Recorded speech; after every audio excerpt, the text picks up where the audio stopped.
Hello dear ladies and gentlemen. My name is Atabey Jamili, as you just heard. Today I'm going to take you to the future in a sense. I'm going to tell you what you should do in order to achieve and success something in the future. I'm going to start from the beginning, exactly 6 years ago when my father, he was always trying to talk to me. He would always say, Atabey, you need to start working on your education, on your academics. You should do better. And you should always achieve more. You should always be in the top 2 or 3% of the classes or schools. And I would agree with him to a certain degree. If I wanted to continue my career in an academic performance, I would definitely do that. I'd be my top achiever in my class. I'd become an academician where I achieve something. Yet, that's not my desire. That's not the future that I see in myself. Well, after a while, he started giving me some advices so that I could follow up to my future. I could achieve something in the future. And he came up and said, Atabey, if you don't listen to me, then you can listen to someone else. He forwarded me to a friend of ours, and then that friend of ours advised me something.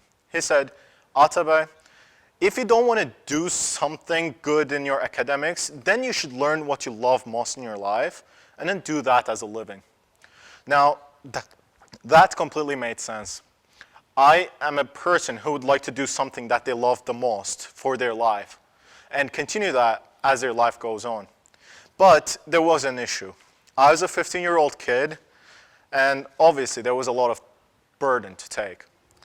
And as a result, I started looking up for mentors because as a kid, no one would have taken me seriously except for my mentors who would like to help me grow up to the future.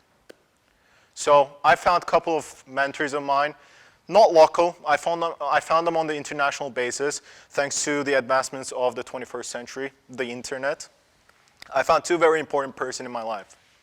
One is Jack Ma. You know him from China, the creator of Alibaba, the founder, and he's pretty successful.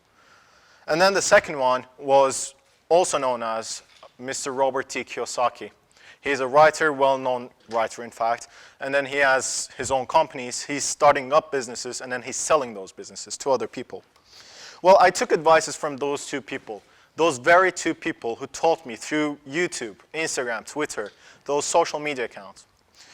And after a while, I started understanding what I'm supposed to do for the future. I understood what I could do in order to achieve something in the future. Yet it wasn't that easy. I had to work further in my education. Well, today, some of the speakers actually touched upon this point. They said education now in the 21st century isn't enough for you. You're supposed to do more. You're supposed to create something from your own. You're supposed to work for yourself. You're supposed to improve yourself apart from the academics. So I listened. I started doing debates. I started doing some other stuff. As a result, what did I gain? 2 very important lessons. One of them of which was, if you're starting up a business, if you are planning your future, if you don't want to work as someone's worker, like a peasant, sorry for the language, but it is the case. If you don't want to work like that, you're supposed to start a business. And in order to do that, you have 2 very important lessons to take. One of them is timing.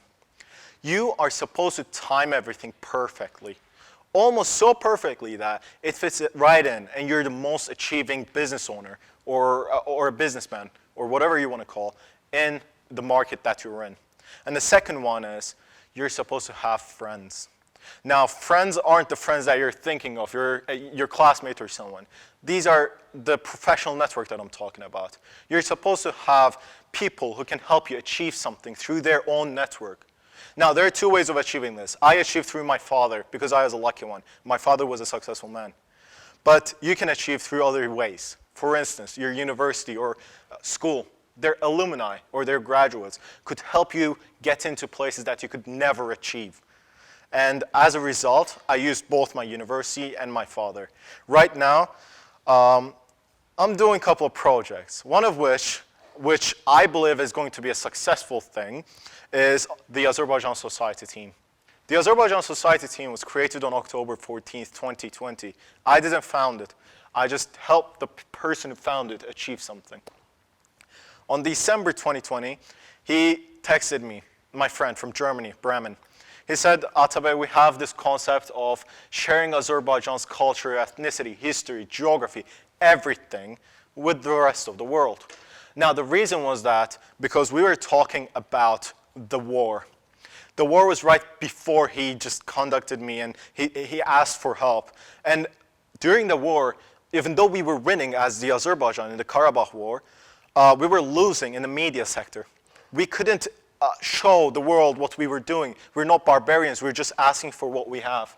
And we couldn't show it, but the Armenians did. Armenians faked their news very well, so well that no one could have ever told.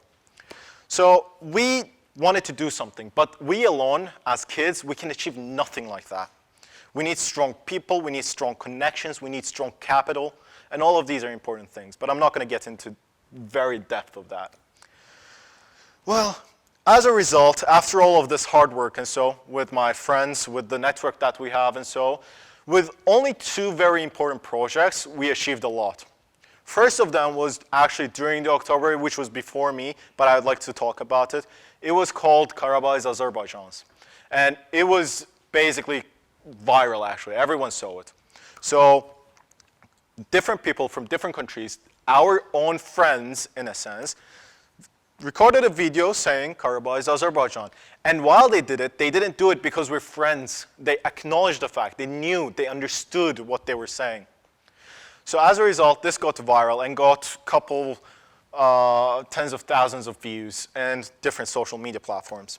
But then there was a second very important breakout, which happened in around December and January. It was called What Armenians Did in Karabakh. Now, I was talking about 2 very important things before. I was talking about timing and, well, the network. Well, the timing was perfect because the content that we created, What Armenians Did in Karabakh, was right after the war. So it was understandable. The content was on fire. It was going all around the social media. Yet, about the network, we had to have a lot of help. Well, let me begin with one thing. That very project got almost 100,000 views in Facebook, got a couple of thousand in Instagram, allowed us to reach the global levels, and as a result, we were into some very different media, different countries. We were in Azerbaijan media too. We were in Madaniyat TV, as many of us know. Well, the reason why I'm saying this is for you to achieve the age or who you are doesn't really matter. It's all really depending on 2 very important things. Just as I said, it's the timing and the friends you got and the network that you have. And to be honest, for my friends and peers, I'd love to advise for them to understand and acknowledge this fact that only academics isn't going to get you anywhere. You need to have strong connections again and again. You need to work on yourself. You need to improve yourself. You need to acknowledge the fact that studying isn't enough, that you should work. And hopefully, these friends of mine, these peers, these network who is around me, I hope they understand something from this. I hope they take a lesson from this TEDx talk, and maybe they apply this to their lives. Thank you so much for listening to my speech. See you.